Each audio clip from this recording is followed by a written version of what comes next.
I'm hoping with the makeup look and the outfit for today, it hides the fact that deep down inside, I'm slowly dying. Unfortunate news aside, I'm doing okay. It's a mild case to say the least. Could be worse, it feels like a common cold. But I am still doing everything I can to quarantine to protect others and myself should the event come that this thing slowly starts to kill me. If this ends up being the last video I ever post on this fucking channel, I'm gonna hate myself.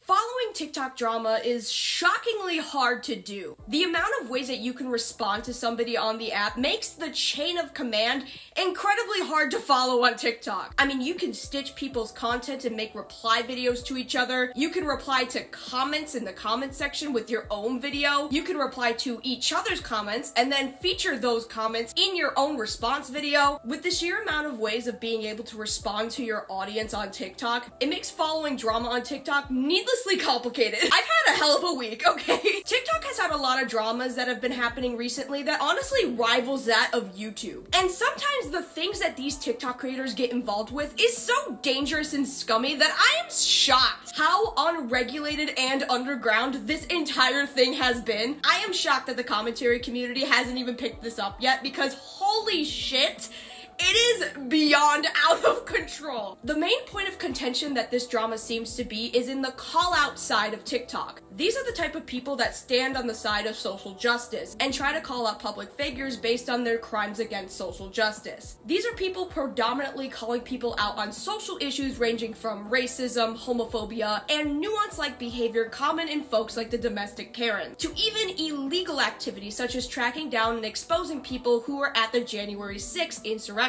even discussing cases of domestic violence and assault. This call-out culture on TikTok has some pretty well-known names like that Dinesh guy, who is also predominant on Twitter, Tizzy Aunt Karen, and R Exorcist. All of these content creators have one thing in common. It's their intolerance for intolerant people. Many of their followers have coined them as the Justice League of holding people accountable for their actions, whether they be racist, to misogynistic, to homophobic, etc, etc, etc. Case in point, they are martyrs to marginalized communities, showing their allyship and using their power and privilege to protect these marginalized groups. With that in mind, it is also worth knowing that given the type of people that they try to hold accountable on their accounts, they've established their moral soapboxes for what they will be standing up against and preaching to what they believe is wrong. Basically showing to their audience the type of people that are warranted for being called out. But will they call each other out when they display those same unforgivable misfortunes?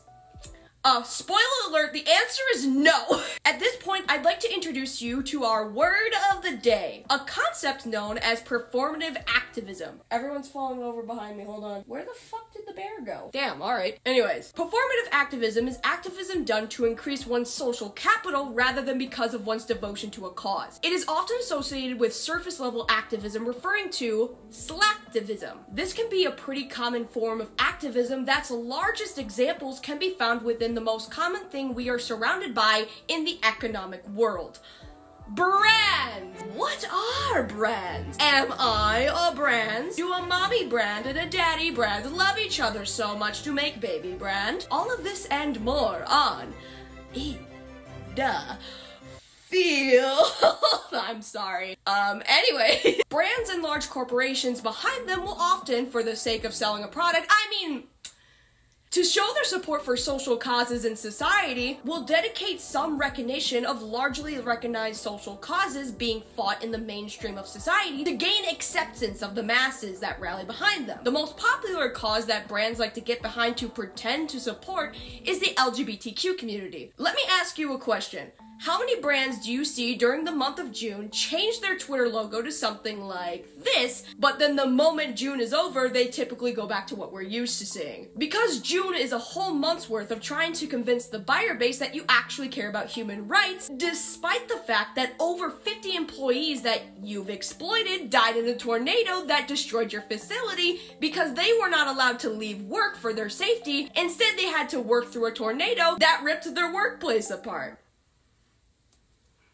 That got dark. Did that get dark? That got really dark. Or, you know, perhaps with the amazing technological advancements of communication, it would be great to show that those providing that communication of social change and conversations would support communities using those positive narratives to gain acceptance, despite the fact that their products are made by using slave labor overseas in communistic countries that routinely work their employees to death. I think you guys see where I'm getting with this. Social media is a breeding ground for these performative activists because it is just so easy to change your profile picture and add BLM to your bio than actually supporting organizations pushing for real social change. I mean, why donate to the Trevor Project and go to BLM marches to show your allyship when it's so much easier to just put BLM in your bio? Because at least that is the bare minimum.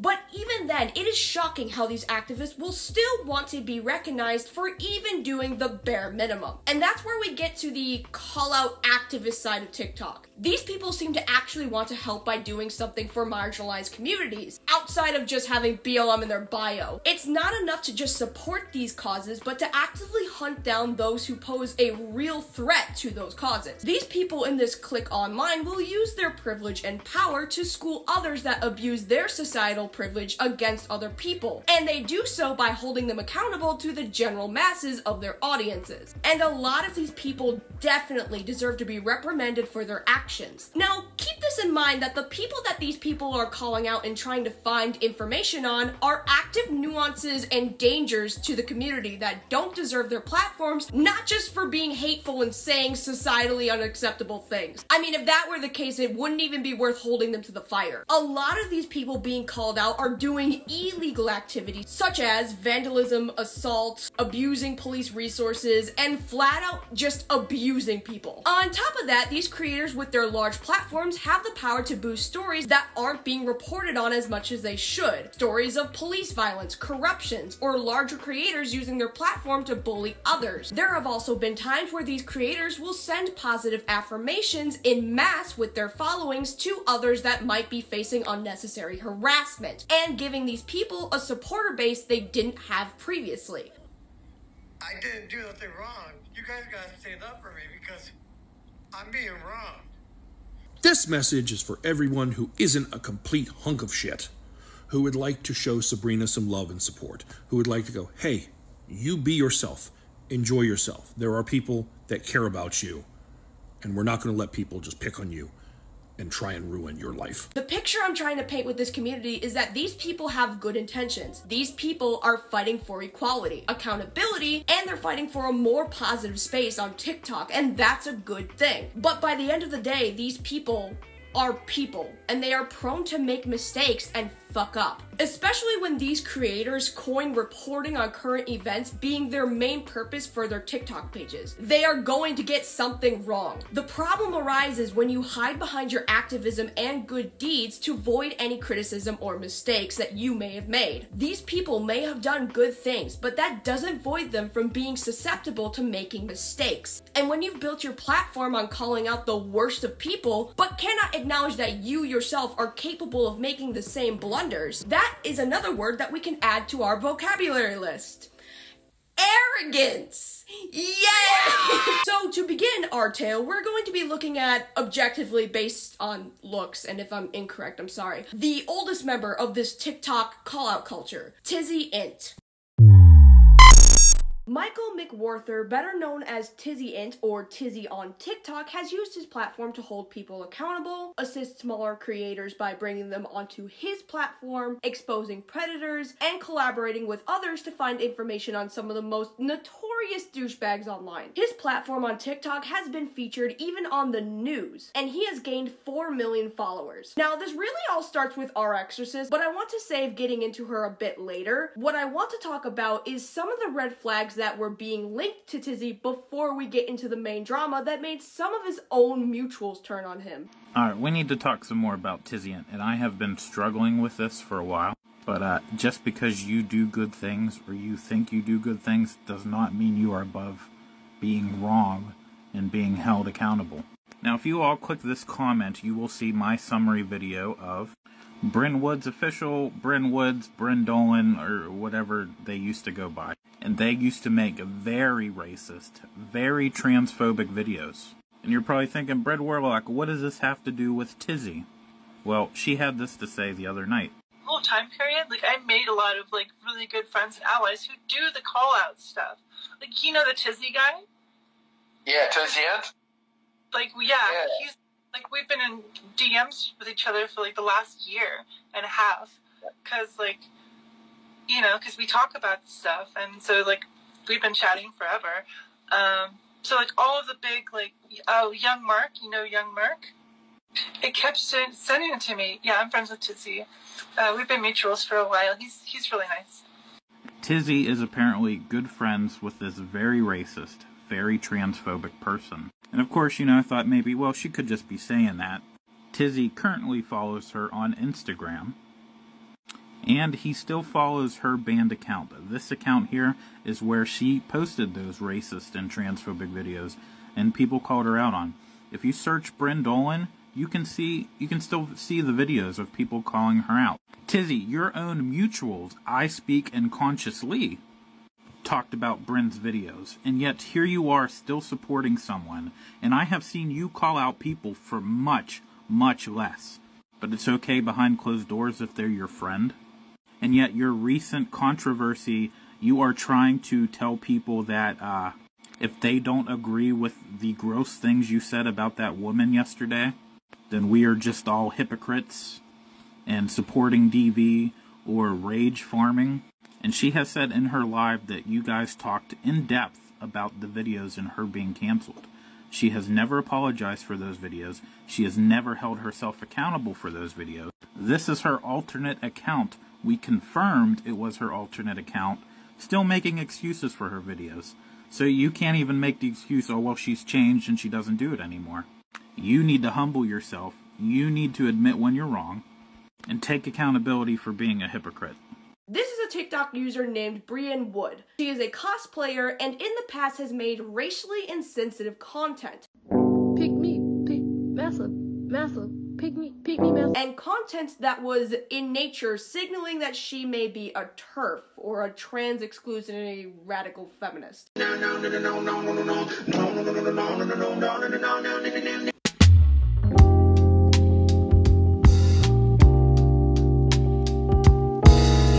So she made a new account. Here it is, guys. Here's her new content. Here's her funny new content. Here's her new refined apology content. Here's her new shitty content about being a transphobe. Please. She has made videos that seemingly celebrated the deaths of transgender people. Deaths caused specifically because they were transgender. Now, what's interesting about Bryn is that she claims on a live stream that her and Tizzy were actually good friends, which is odd, seeing that Tizzy has made videos in support of transgender people. So why would he be friends with somebody who mocks the deaths of transgender people is a bit strange. I mean, if anything, Bryn would have been the type of person that Tizzy would call out. Well, it turns out Tizzy follows her on Instagram and her backup burner account where she was making a lot of this transphobic content. Now, this was all initially found by Warlock. Warlock is going to be the main source of information for most of this video, so I encourage you to go follow him on all of his platforms since he has been the main source for most of this information coming out to the public. Initially, when this video came out exposing this about Tizzy, I initially disagreed with Warlock's take on calling Tizzy out for this. Simply following someone online, I don't think is really an endorsement, especially since people follow people online for an assortment of reasons outside of just supporting their content. Sometimes people follow people online that they simply do not like.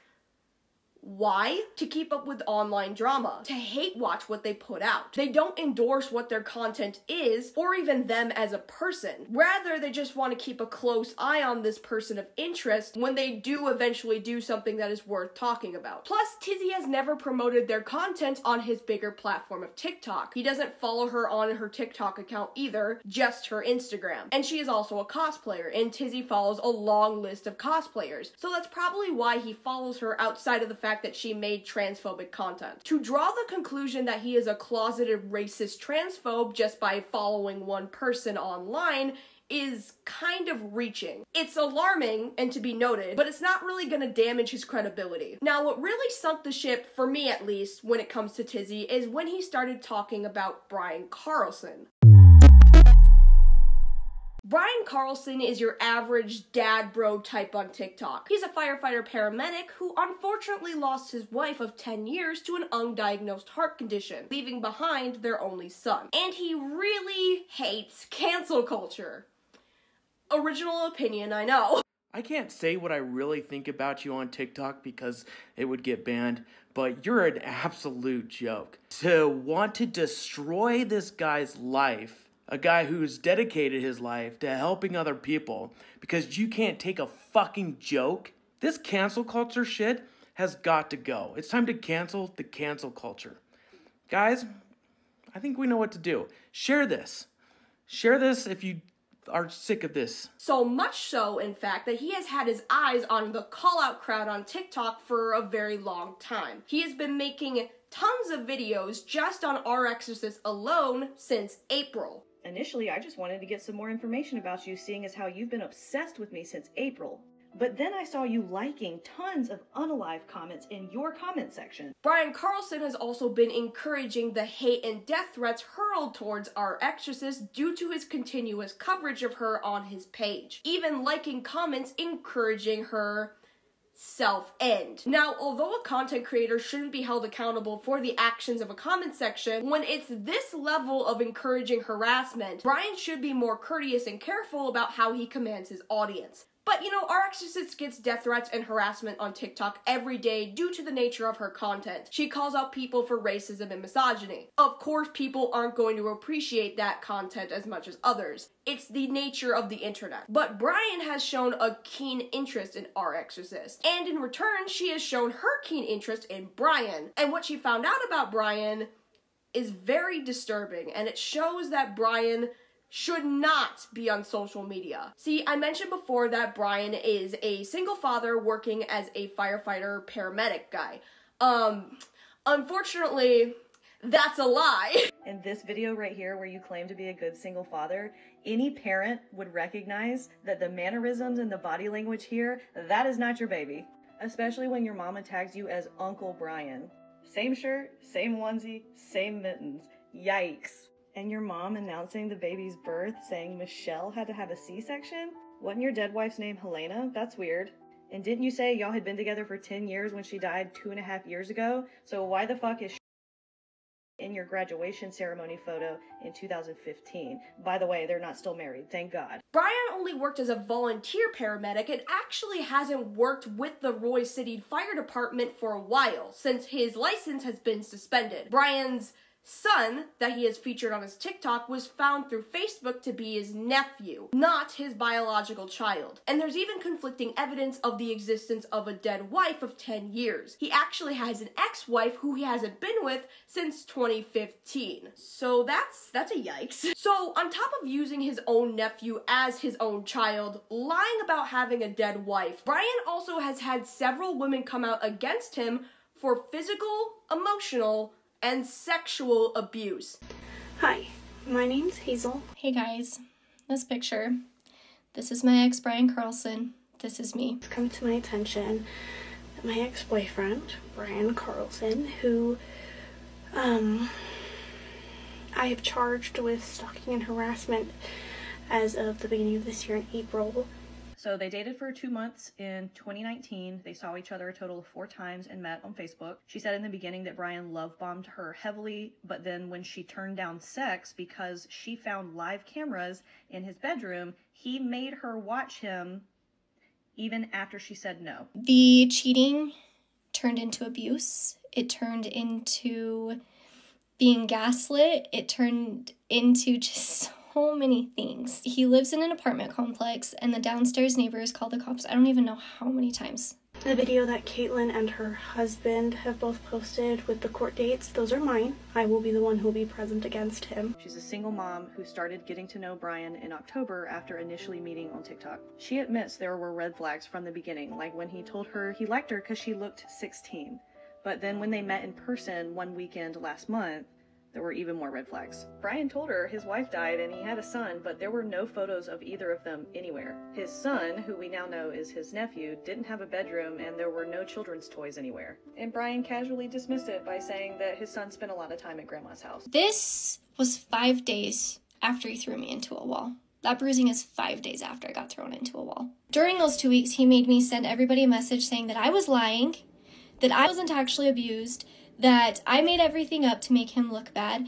I had to drop all of the police reports, and all of that. Many claims going as far as saying that Brian Carlson raped a lot of these women. There has been so much evidence coming out, and so many victims, in fact, that there is now a police investigation on Brian Carlson. Brian Carlson have been making fake accounts, commenting, spamming my page as Savannah's husband, so impersonating a military officer, and trying to frame me for bombing the courthouse that Brian Carlson's supposed to be at. As a Middle Eastern person, this is a huge problem. And if these women can prove their claims in a court of law, Brian could be facing a very long time in prison, or at the very least pay thousands of dollars in damages to all of these women that he has hurt. Now, because this is an ongoing investigation and court case, Brian is still innocent until proven guilty in the court of law. But given the amount of documented available evidence there is on Brian and his abusive behavior online, the court of public opinion is swaying towards the sides of the victims. And it gets even worse when you realize that this isn't even the first time Brian has been in trouble with the law about this, considering that his record shows that there was an incident where he was arrested for stalking and electronic communication harassment. And I just want to say that, you can look at all of this stuff. It's publicly available if you really want to dive into it.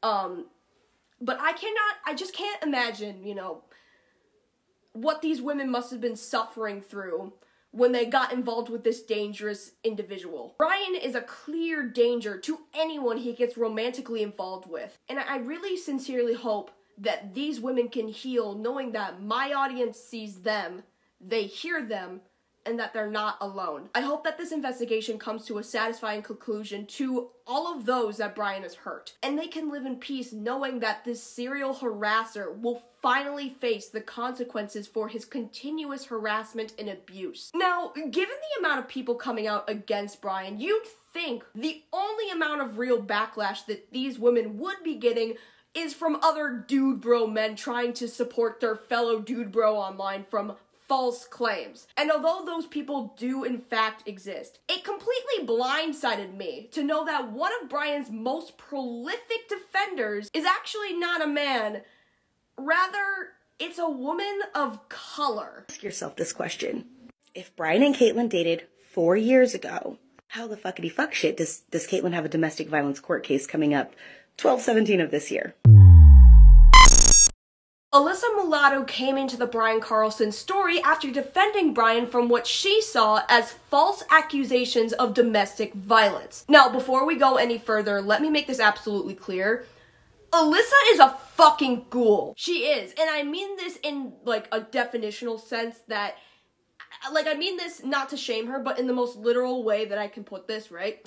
She is the classic Republican pick-me girl. Alyssa has made videos blaming all of these women for their own domestic violence, claiming that domestic violence is reciprocated from both parties in a relationship. That sometimes domestic violence isn't as one-sided as we'd like to imagine that it is. Domestic violence is not typically one-sided. It's usually both parties engaging in physical violence. Just over 52% of reported domestic violence cases are both parties engaging in domestic violence. She has said degrading things about women being too emotionally unstable to have any real authority or power. It's scientific fact. Women are also extremely emotional, and sometimes that emotion clouds their judgment, which some people would define as being weak-minded. And I would agree with that too, because I myself can absolutely lose sight of common sense if I'm being overly emotional about a subject. It's just the way the world is. Even though I understand the reality, that is, women are absolutely weaker than men. Claims that Black Lives Matter and critical race theory are brainwashing your children. Black men commit the most violent crimes in this country. I find it laughable that there are so many people out here still putting BLM in their fucking bio. I'm starting to realize that the people who are still backing BLM so hard are probably the people who genuinely felt that Black lives didn't matter before the movement started. Police killing Black people is not what you think it is. Probably because you didn't think for yourself, you're just reciting rhetoric. She claims that people like that Dinesh guy locks people up in his basement with no evidence. You ever get like I'm gonna lock a person in a basement type vibes from people on this app? Because that Dinesh guy gives off the weirdest vibes. She is a self-admitted narcissist. And I am a little bit of a narcissist. She thinks that the school shooter, Ethan Crumbley, was a bullied child that snapped back at society instead of being a bully himself. But I never see the mainstream media covering the bullying aspect of it, because every single time there's been a school shooting, the shooter has typically been bullied, except for the one in Houston. And she has shamed victims of domestic violence into silence. I mean, she can claim that she's trying to be neutral and that she's not trying to pick sides and waiting until all of the evidence comes out and all of the information is publicly available for everyone and everyone is proven innocent until guilty. But you can just tell by the way that she talks about domestic violence on her TikToks, it's a load of crap. I don't know anything about her, like, personally. I don't know her family life or living situation. All I know is the type of person that she presents herself as online. And it's somebody that I don't agree with, and frankly is somebody that I flat out don't like. And trust me, it takes a lot to get me to not like you. She has done more harm than good, trying to villainize these victims for standing up to their abuser. She claims that if you don't like somebody online, you can just block them, don't interact, don't obsess over trying to find them, and yet her entire profile is TikTok after TikTok after TikTok, obsessing over people she simply doesn't like. Alyssa Mulatto is a complete and utter joke of a human being, and she absolutely deserves all of the backlash that she has been receiving on TikTok. She is a hypocrite, a liar, and a complete embarrassment to women of color, which is why it sucks that I'm going to be put in the position where I now have to defend her. I don't want to, because I think she's really gross, but the response to her has been, well, just look for yourself. Domestic violence is not typically one-sided. It's usually both parties engaging in physical violence. I want everyone to listen to that real clearly, because this is one of the talking skin tags that is investing all of her energy into defending Brian Carlson. And she just said, domestic violence is both people's fault. They both participate in that. Is there like a victim-blaming handbook, or is that an original thought by you? She is a bad person. She is a terrible human being. She isn't bending over backwards for Brian. She's pinning both ankles behind her ears and then lathering herself in like animal lard to be ready. And between his ex-girlfriends and his porn history, which I have seen, you're about as far away from what he's interested in fucking as possible, and yet somehow I'm pulling for you. Some small part of me has my fingers crossed that you crazy kids find each other, and I'm wondering if you keep that same energy when you're the punching bag. Now, this kind of response would be seen as pretty emotionally charged, which is hilariously ironic, seeing as I thought, according to Alyssa, it was women whose emotions make them unreasonable. Women are also extremely emotional, and sometimes that emotion clouds their judgment, which some people would define as being weak-minded. And I would agree with that too, because I myself can absolutely lose sight of common sense if I'm being overly emotional about a subject. But this response is coming from a middle-aged man, so this is really not ideal for her, but regardless. Now, given that our exorcist and Tizzy has made it their career on TikTok to call out sexual harassment and abuse, hence their coverage on Brian Carlson, then why would Tizzy not only sexually dehumanize this person, but then wish them harm? In this video, Tizzy hopes that someday Alyssa and Brian do in fact meet, and that they do in fact hook up, and perhaps in some perverse hope that Tizzy has, Alyssa will be put in a domestic violence situation to basically learn the hard way how not to shame victims of domestic violence by hoping that she ends up in a situation where she has to deal with domestic violence. So what Tizzy is getting at is that if you don't agree with victims of domestic violence, then he too hopes you become a victim of domestic violence to learn a lesson, I guess? That's not really the ideal thing you want to be saying to someone, a person of color, a person who you stood up for in calling out racism and misogyny on your platform. How can you claim that you support women's rights and BLM and want to expose racist and misogynist online, but then go and say something like this to a POC woman? Now, you'd think, seeing as the call-out crowd has established an intolerance for racism and misogyny against marginalized groups, that what Tizzy said would be called out by his mutuals, and rightfully so. What he said was really dehumanizing and gross, but that's not what happened. You see, at best, it went completely unacknowledged and swept under the rug from people like that Dinesh guy, to flat out encouraged by our exorcist. Black Lives Matter, right? And you follow me? Yet this is what you say on Tizzy's video? Then you tell a black woman to run along?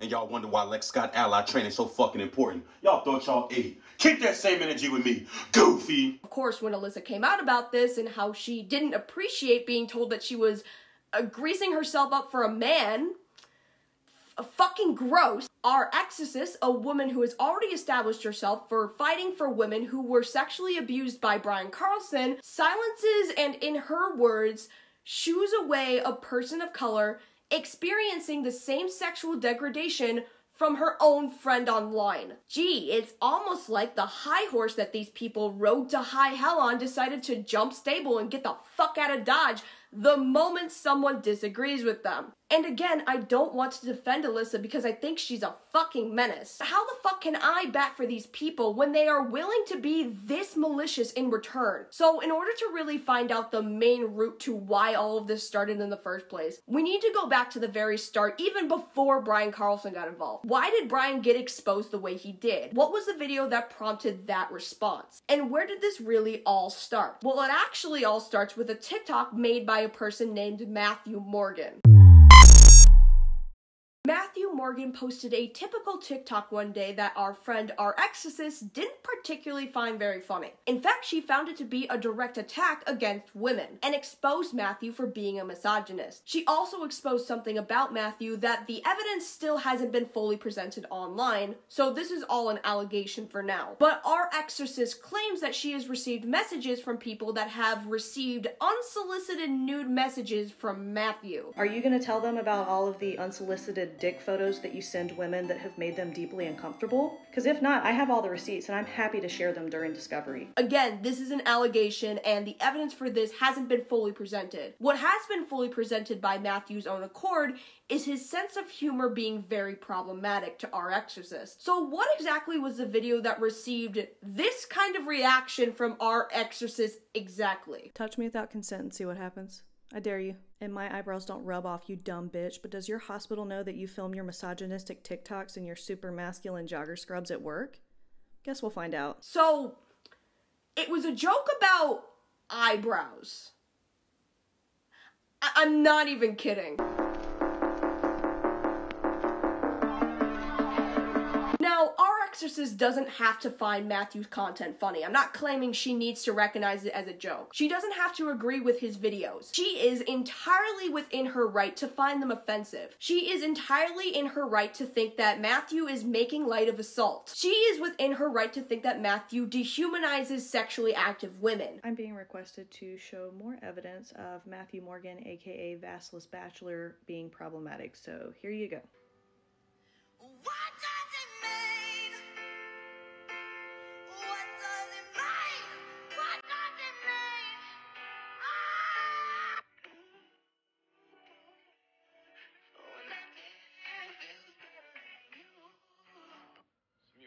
you need to be careful calling it your private parts.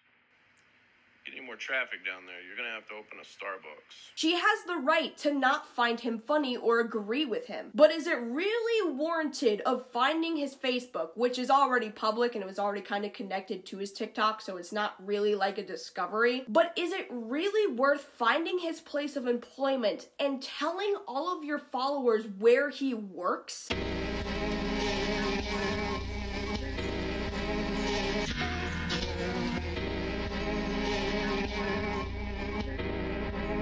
And messaging their employer to try to get them fired? I mean, is it really worth it? I understand that he's filming his content at work, which could reflect bad on the company. The consequence for his post online could be the potential of termination. But I cannot emphasize enough, this is over a joke about fucking eyebrows. About him hypothetically going up to a person and wiping off their drawn-on eyebrows. This all started with eyebrows. You don't have to agree with this video. You don't have to even find it funny. But it's the precedent that you set that concerns me. Because if you're willing to dox someone's employer over a TikTok you think is misogynist, and yet when your friend is sexually dehumanizing someone and your response is encouraging his behavior, it's almost like, and this is a huge accusation that I'm making given the nature of RX's TikTok page, but given what we have previously discussed, it is almost like RX's doesn't actually care about women's rights. I don't want to assume her intent, I'm sure she probably does, but given how she is not willing to call out her own friends when they blatantly do something that she has shown that she is against, it shows that this whole community has this rules for thee, but not for me kind of mentality. And listen, look, I get that a lot of this centers around the concepts of like identity and how many identities a person can claim until it's like unacceptable to criticize them, which is why I need to point out again, Alyssa is a heinous person. I don't care that she is a person of color. If a cisgender straight white guy was saying the things that she was saying, he would be dragged through the dirt. Alyssa being a woman of color doesn't disqualify her for saying these things that would get a white man dragged to hell and back. It doesn't matter whether or not Alyssa is a woman of color or is a cis white guy. The fact that she says these things and believes these things at all and shames these women into silence is enough to get anyone dragged online. What I am trying to display is the lack of real accountability coming from those who have made it their entire TikTok career on holding people accountable, establishing this soapbox out of calling out racism, misogyny, homophobia, and transphobia, and yet this is how they have treated the same people they swore to use their privilege to stand by. And what makes this so much worse is that it is ingrained in their community. This type of keeping face is normalized in their community, and it's actually been happening for quite a while. Aunt Karen, like Alyssa, is a woman of color who criticizes majority white users who are racist either towards her or other people. Her whole brand is shedding light on these bad actors for their hatred towards someone based on the color of their skin. In doing so, Aunt Karen has been threatened and harassed by people wanting to see her downfall and wanting her to be exposed. One of those people is this gentleman right here in this video, of which Aunt Karen responds with very familiar rhetoric. Aunt Karen, I'll see you in court, baby. There's no ducking. There's no getting away from this. You brought this upon yourself. There's no ducking. There's no getting away from this. You brought this upon yourself. That's funny. It sounds like the exact same thing I say to men like you when they're on their knees in front of me, gagged, looking up at my strap. If you're going to sue me, go ahead and sue me. But don't call me baby. You can call me Mistress Karen. The other concerning thing I found on Aunt Karen that admittedly hit a little too close to home that I still want to talk about was all of her TikToks talking about the Oxford High School shooting.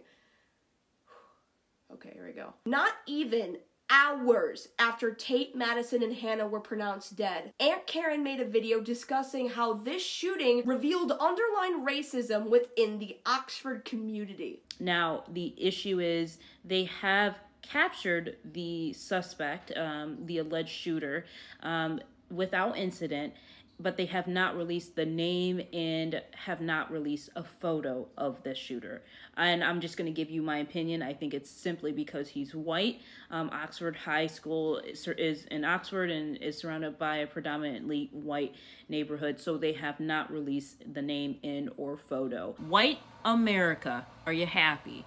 Particularly Michigan, are you happy? Because this is exactly what you prepared yourself for. This is exactly what you seem to want to pump up as an incident that is just unlikely to happen here in Michigan, here at these predominantly white schools. Let me tell you what it was like over the summer, watching all these white people on their high horses fight against the mask mandate, instead of wondering and worrying about what's actually happening in their schools. See, they've never been worried about it. They've always been wanting to have people perceive these predominantly white schools as better than the inner city schools, better than Detroit schools. So they don't care about these students. Again, this occurred hours after Ethan killed 3 people. And this was all because Ethan's name was not made publicly available at this time. Now, listen.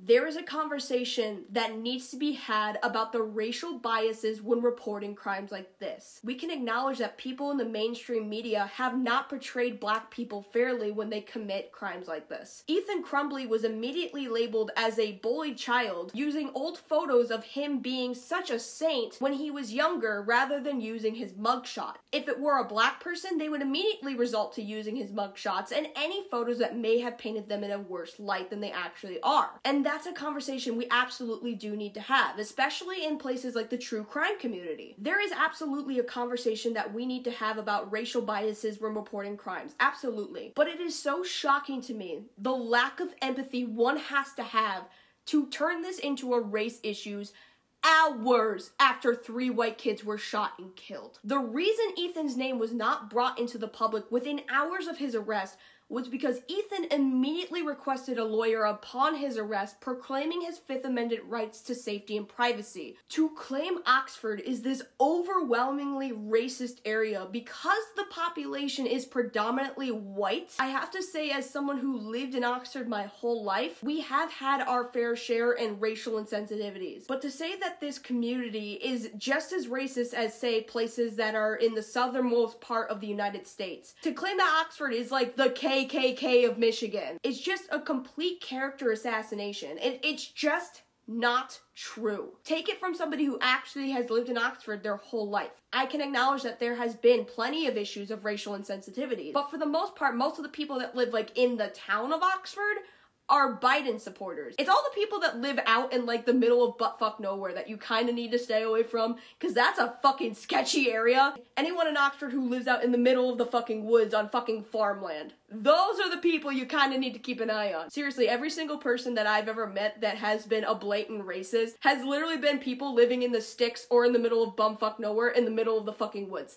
It's fucking weird. I don't know why. I guess we just shame them into the woods so we don't have to think about them. But claiming that Oxford is this predominantly racist area, especially the timing in which Aunt Karen has done it after 3 kids were shot and killed, is just heartless. And it's just not necessary. Now, the reason I bring these TikToks into question is because it reveals an underlying issue that this community has had for a while. And it's the overwhelming amount of self-righteous hypocrisy. Aunt Karen is friends with our exorcist. Again, someone who has established themselves on TikTok as a person who will expose misogynists and sexual abusers. And yet, here is another member of her clique making sexually degrading comments towards another person who did not give the consent to do so. If this community is going to establish that sexually degrading jokes at the expense of others is worth doxing their employers, then why don't they hold each other to that same standard? Why isn't our exorcist searching up where Aunt Karen works? How come they're not holding each other to the same standard? It's because this mentality is part of the community. When you decide to become ingrained in this culture, this call-out culture on TikTok, you are establishing yourself as incorrigible because you are doing the right thing. It's a catch-22 with even what I'm doing with this video, and it's a protective shield that this community on TikTok has built up. If I critique these people for not holding up their morale, I'm practically exposing and criticizing people who are doing beneficial things for the online space. Not only that, but by criticizing these people for not holding up to their own standards, I am implying that I am standing by the bad guys, but I'm not. I don't know how to make it any more clear that I think these people need to be held accountable for using their freedom of speech online to be misogynistic, racist, and silencing victims of abuse. Again, these people are fucking gross. But I think that the people also calling this stuff out needs to be called out themselves when they fucked up. Just because you're doing the right thing doesn't mean you are not incapable of being in the wrong and being criticized. Especially when you fuck up as badly as falsely accusing someone of being a predator. So in the middle of the recent backlash, Tizzy makes a video with this caption: "Don't like what I do? Do you want him here?" He's basically implying that anybody who doesn't agree with the things that Tizzy says is allowing bad people on this app. So in that video, he talks about Justin Mullins, who is, saying odd things in his videos. He has odd profile info. He clearly is mentally unwell. Tizzy then goes on to show an article about a Justin Mullins who is a predator. The problem is they aren't the same Justin Mullins, because the Justin in Tizzy's article is currently in jail. So he falsely accused this mentally unwell person of being a predator. And of course his followers went harassed, bullied, and threatened him. Meanwhile, the first Justin is schizophrenic, and his sister has been trying to reach Tizzy to take his video down. Justin Mullins is a US veteran who has been posting pretty erratic content on TikTok. His TikTok account is, bizarre, to put it bluntly. Last time we checked, the National Guard had said it would be prepared, that those are pedophiles lacing his marijuana. What does that mean? And then they can't be in the militia? Joe Biden is saying, well, how can I not illegally retaliate with the CIA against Justin Mullins some more because they're still drugging him and can't have marijuana dispensaries? Family members of Justin have come forward to clarify that Justin suffers with schizophrenia. This is a picture from his sister Courtney. He is on the left. Justin is a veteran. He was recently released from a psychiatric unit at Johnson City. You can pause to read the rest.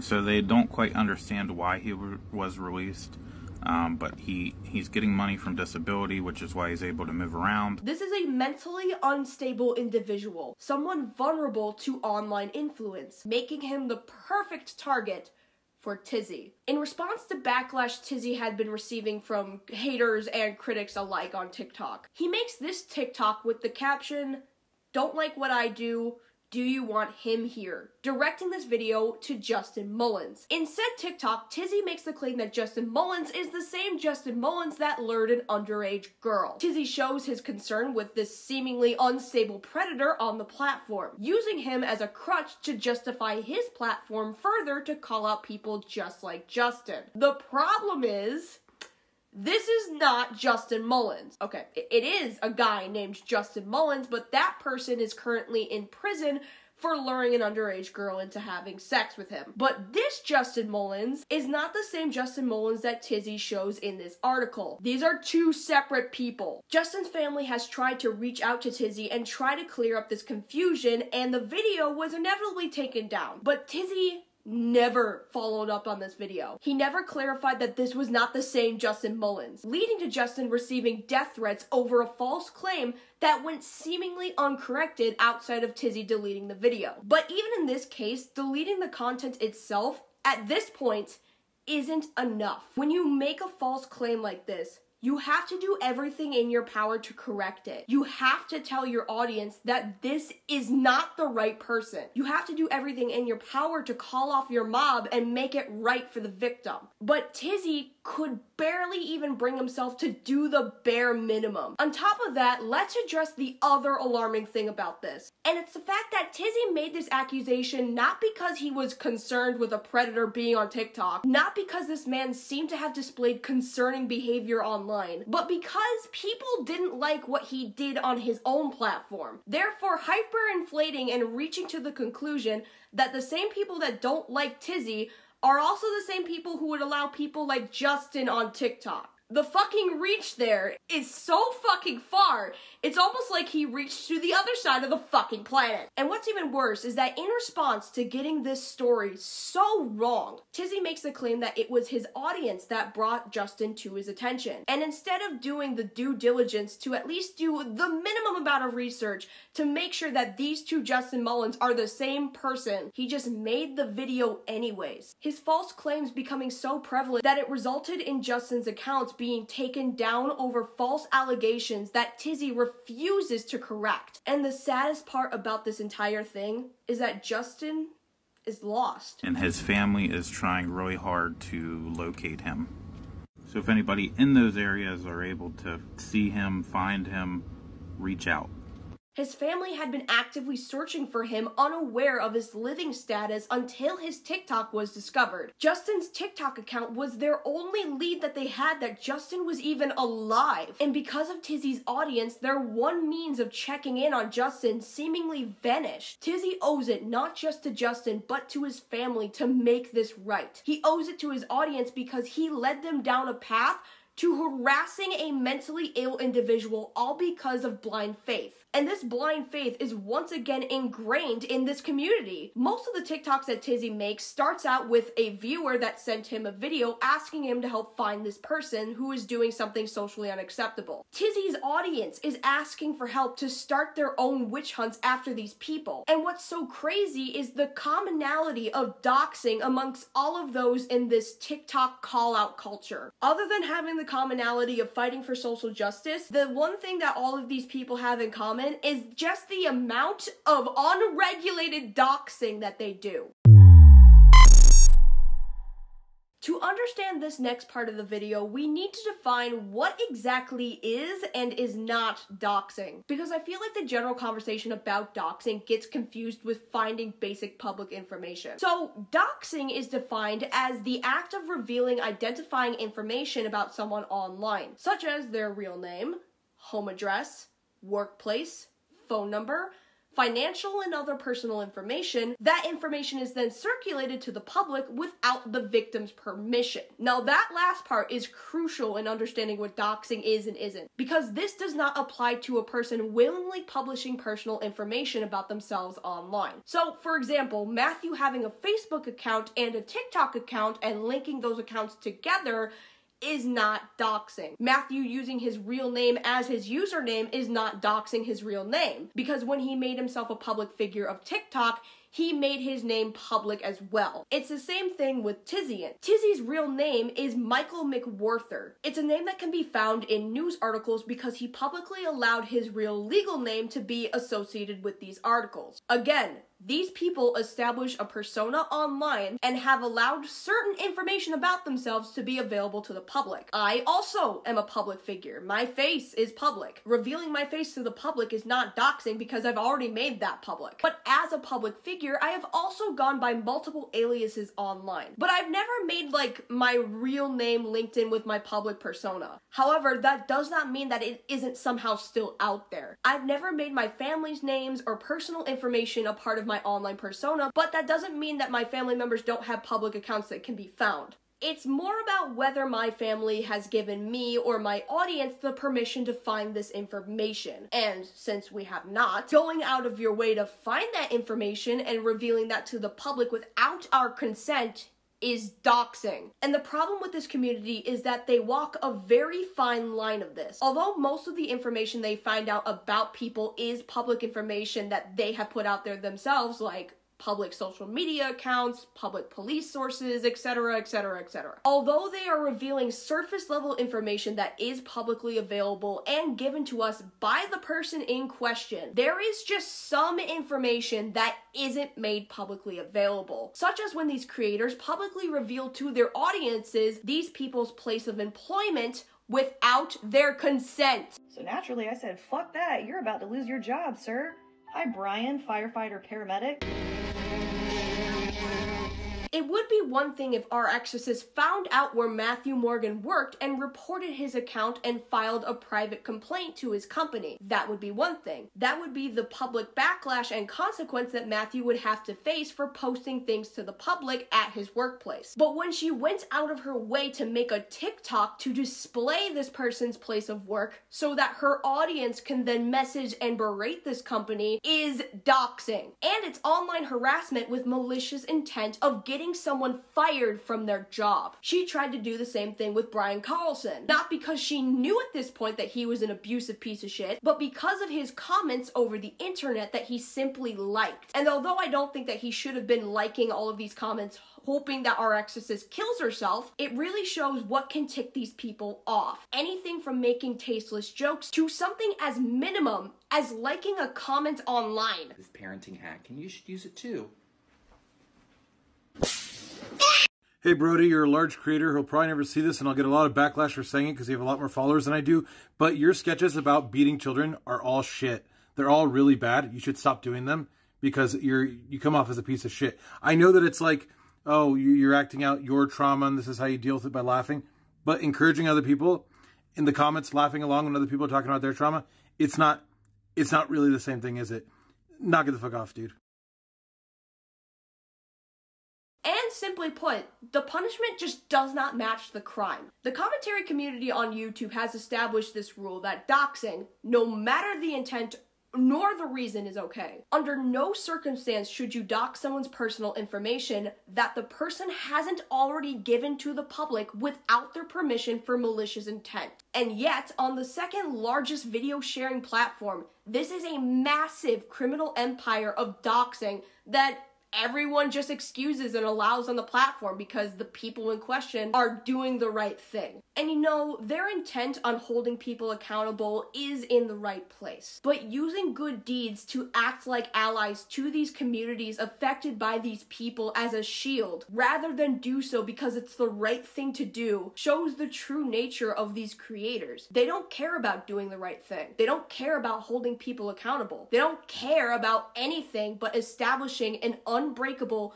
unquestioning shield of self-righteous activism, when their only form of true activism is as bare bones as having BLM in their bio. I don't want to assume what is in these people's minds and what's in their heart. They could very well actually support the things that they say online. But when they use these respectful and generous acts that they do for the community to reflect off criticism well-deserved, when they do in fact fuck up, then they aren't actually doing these things to be helpful to these communities. They're just trying to use it to make themselves look better. It was never about those marginalized individuals fighting for social change. It was always about making themselves look self-righteous to save face. I'm sure these people have their better intentions, and I would love to see them succeed. However, they need to hold each other accountable as they have done through doxing and sending their mob against so many others. It would be one thing to call out public figures and handle any issues they might continue to have with them privately, but instead they have to let their audience know how self-righteous and petty they are, and everyone just eats that shit up, even though it is glorified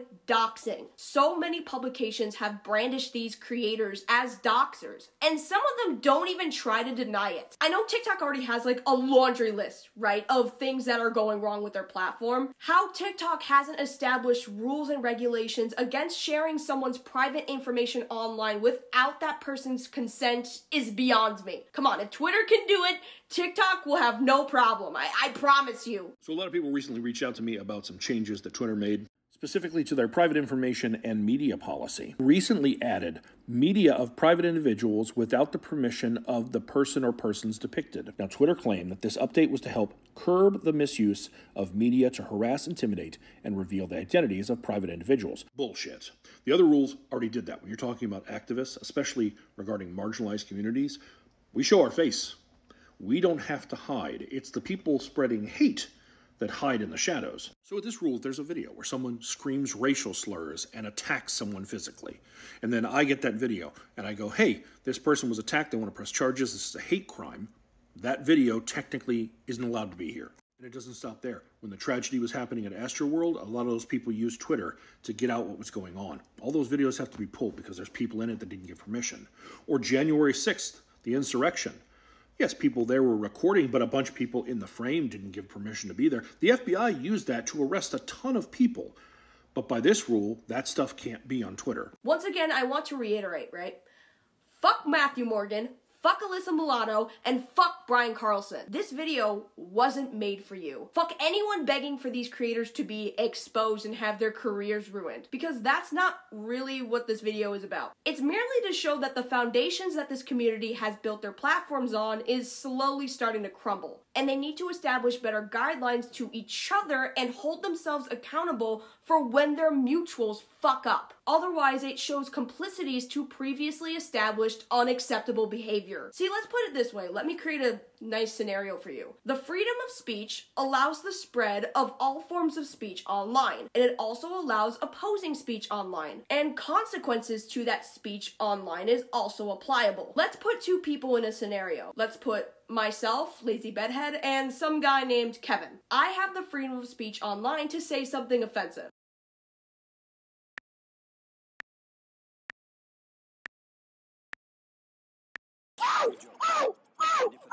Kevin has the freedom of speech to say that what I said was offensive and that I shouldn't have said it. He has the freedom of speech to call me out. The consequences for what I said could lead to me facing real life consequences, from my family and friends, to my job, to other people online criticizing me. Those are the consequences for my actions of saying something offensive online. But then let's say later Kevin also says something offensive, and then others use their freedom of speech to call out Kevin. But then Kevin says, wait guys, don't come after me.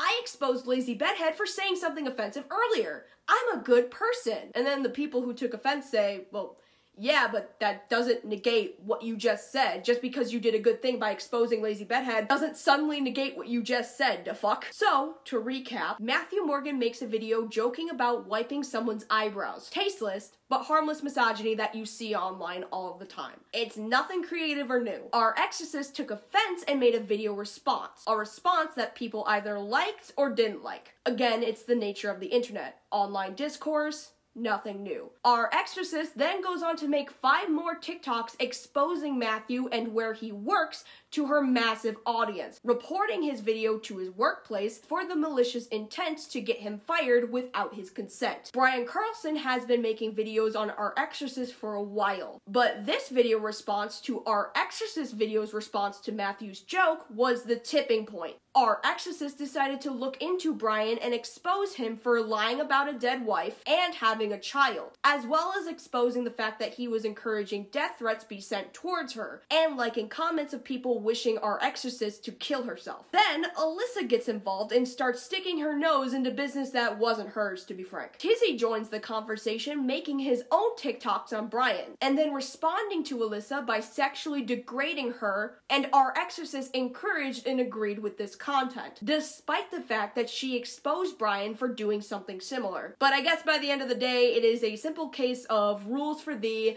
but not for me. Hold on. Okay, apparently another creator came out about Tizzy. I am so tired. It is 3 in the morning. This is It's PD Time, also known as Peter on TikTok. So this happened a long time ago, but It's PD Time exposed Tizzy for making fun of a deaf black man dancing. This video is so wrong. The guy exposed himself dancing in front of the camera. He did whatever he wanted, regardless what people might think. But your reaction is disgusting. So before Tizzy blew up, It's PD Time called him out for making fun of a deaf black man for dancing. Now, It's PD Time is a member of the LGBTQ community, and this is what Tizzy messaged him on Instagram. Pause to read. What he said was very homophobic, and it's a shame that PD's videos didn't get the attention they deserved back then, because then we all would have realized who he really is. I don't know, this was a video that apparently doesn't exist on Tizzy's, account anymore, so it's kind of hard to verify this information since it all happened last year. But what Pete alleges is that Tizzy DM'd him on Instagram. And he said, quote, "Pete, you're a piece of shit. Had you been respectful, you would have seen my other content and reached out about the error you felt I made. Instead, you decided to make drama out of it. You get views and clicks on your way to 20K. Enjoy them, you cuckold little bitch. I'm glad to find and eliminate garbage like you and the cocksucker chorus you champion your self-indulgent bullshit from my feed. No need to reply unless perhaps you die in a fire, then please have someone reach out to me. I might be compelled to piss on your ashes." Story time. Now, on occasion on this app, I have trolls come after me chasing clout. It happens to anybody who has more than a couple fans. Today's troll we'll call Pete, and we'll make him a frog, since he's super fresh. So Pete the Frog came hopping along, and I blocked him and the assholes I saw commenting on his video, and that upset him. So he came sliding into my Instagram DMs. Now, I've dealt with a lot of trolls, so I know he was just looking for content that he could make another video out of, and I did not disappoint. He wrote a self-indulgent novel, and I replied with colorful language. But when he made a video about my response, he made a statement that I found very offensive, and I feel a lot of you will too. See, I referred to his followers as sucking chorus, and he accused me of homophobia. Bitch, not just dudes suck. I mean, frankly, most of the comments I saw on your thing were women, so how was I calling that dudes? And, my favorite sea suckers have all been women. So ladies, please don't let this injustice stand. All my BJ queens, stand up. Cocksucker. Choice of words there, Tizzy. Did you choose those words because, Pete is gay? Or did you do it because you're a cunt? The end! For real this time. I hope that you guys enjoyed this breakdown of TikTok drama that in a couple of hours will probably not matter and in real life have no actual consequences. Join me next week when we discuss why my For You page is full of nothing but this guy. Sleep, go to sleep, go to sleep, go to sleep, go to sleep. I'm sorry. Where did I put it? That lying scale. I am swelling right now. Oh my god, look at your butt. It's correct. I need help.